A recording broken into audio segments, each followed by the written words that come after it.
Six point है कि conserving अ boring capacity, जो लीज है ना, ये form of finance does not reduce the effect of boring capacity. मतलब हमें लोन लेने की ज़रूरत तो है नहीं, है ना। हमारा ना लोन की साइड तो लिखा तो जाएगा नहीं, हमारा ना हमारी ऑब्लिगेशन होगी कि नहीं हमने डेप्ट लिया हुआ है। It is considered to be hidden form of डेप्ट है, ये हिडन है फॉर्म ऑफ डेप्ट। मतलब it does not appear as a liability, नहीं अपीयर होगी बैलेंस शीट में, है ना। It does not effect the डेप्ट equity ratio of a firm. ठीक है, समझ आ गई ना कि मतलब ये हमारा लोन नहीं बैलेंस शीट में हमारा लिखा है ना, लाइबिलिटी साइड नहीं लिखा जाएगा, ये लोन कंसीडर नहीं होगा, ये हिडन फॉर्म ऑफ लोन है।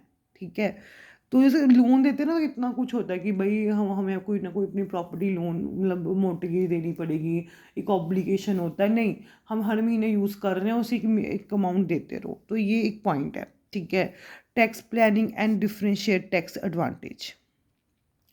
Lease rental are considered as a revenue expense as by determining taxable profit. हमें अलाउड है कि भाई हम एज अ इसको एक्सपेंस हम इसको कर सकते हैं, है ना, हमें अलाउड है।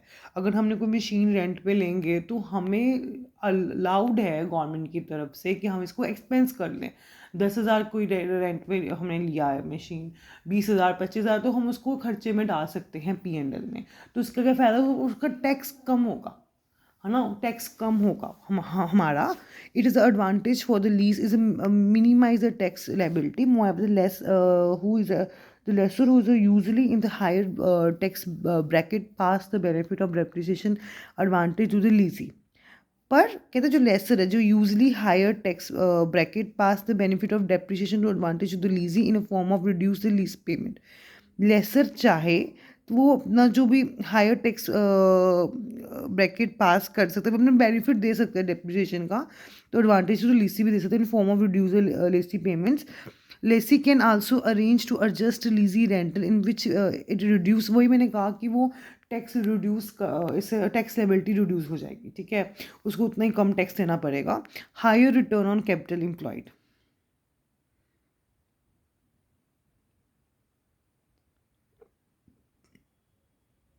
इस पॉइंट का ये मतलब है कि लेसी को एक राइट मिल जाता है यूज़ करने का without owning it. It such asset does not appear on the asset side of the balance sheet, the implies the higher earning against the capital employed and higher rate of return on capital employed. मतलब उसके पास capital तो है पर वो own नहीं कर सकता, but उससे वो कमा सकता है ना। हायर अर्निंग हो सकती है उसे कैपिटल एम्प्लॉयड, और high rate of return on capital employed मिल सकती है, बट डज नॉट, ये अपीयर नहीं होगा इस साइड में, बट एक ऐसी कैपिटल उसके पास हो गई है जो उसको पैसा कमा के देगी। कैपिटल क्या होता है, एक फिक्स्ड एसेट, जैसे मशीन्स होगी बड़ी बड़ी फैक्ट्रीज में होती हैं, है ना, प्लांट एंड मशीनरी होगी, वो रेंट पे ली हुई है पर उससे उसको पैसा कमा सकता है, पर वो उसको से ओन नहीं उसने की हुई, है ना।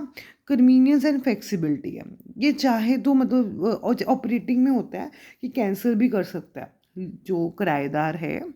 ठीक है, मतलब जो किराया उसे किराए पे ली हुई है जिसने, ठीक है, वो कैंसिल भी कर सकता है कि भैया मुझे मशीन नहीं चाहिए, वो मुझे और रिक्वायर्ड नहीं है, ये वाला पॉइंट। ठीक है, वो कैंसिल भी कॉन्ट्रैक्ट कर सकता है। आगे है 10th पॉइंट है certainty. Lessee is a medium term facility which cannot be withdraw a certain in an event of credit squeeze or change on economic। okay, ये वाला है